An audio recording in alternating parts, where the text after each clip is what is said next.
Abu Nawas dan korupsi dana desa. Di sebuah kerajaan yang makmur, hiduplah seorang raja bijak bernama Sultan Harun al-Rashid. Suatu hari, sang sultan mendengar kabar dari rakyat bahwa desa-desa di wilayahnya mulai mengalami kemunduran.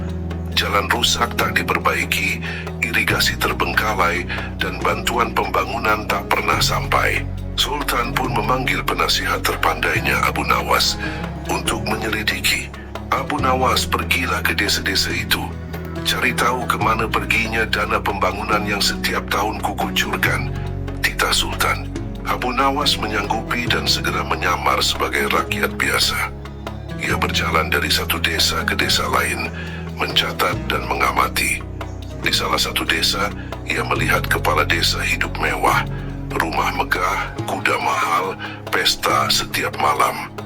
Tapi rakyatnya hidup susah, makan pun hanya sekali sehari. Abu Nawas pun mendekati sang kepala desa dengan cara halus.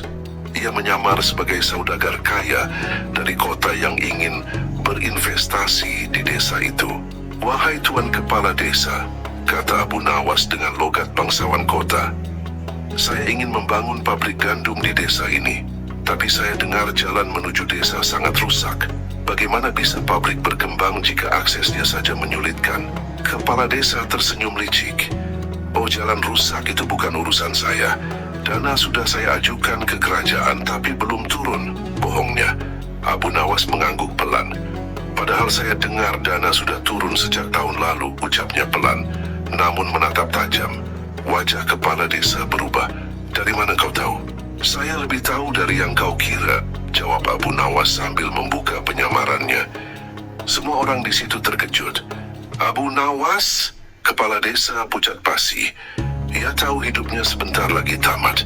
"Tuan Abu Nawas, saya hanya mengambil sedikit untuk biaya pribadi," katanya terbata. "Sedikit? Lalu kenapa rumahmu bisa lebih besar dari balai desa?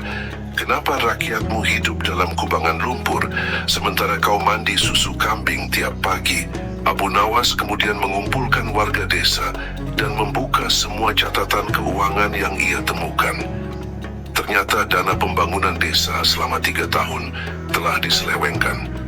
Bukti-bukti tak terbantahkan. Ia pun membawa kepala desa itu menghadap Sultan. Sultan Harun al-Rashid marah besar.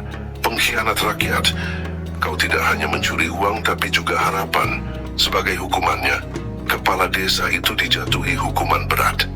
Seluruh hartanya disita untuk membangun kembali desa, dan ia harus bekerja sebagai buruh di desa itu selama 10 tahun tanpa upah. Sultan pun menunjuk Abu Nawas sebagai peninjau dana desa, langsung di bawah pengawasannya. Namun seperti biasa, Abu Nawas tak minta bayaran. "Biarkan rakyat yang kembali tersenyum. Itu lebih dari cukup bagiku," katanya sambil tertawa kecil. Dan sejak hari itu, nama Abu Nawas kembali harum. Bukan hanya sebagai penasihat sultan, tapi juga sebagai pembela rakyat kecil dari keserakahan mereka yang berkedok pemimpin.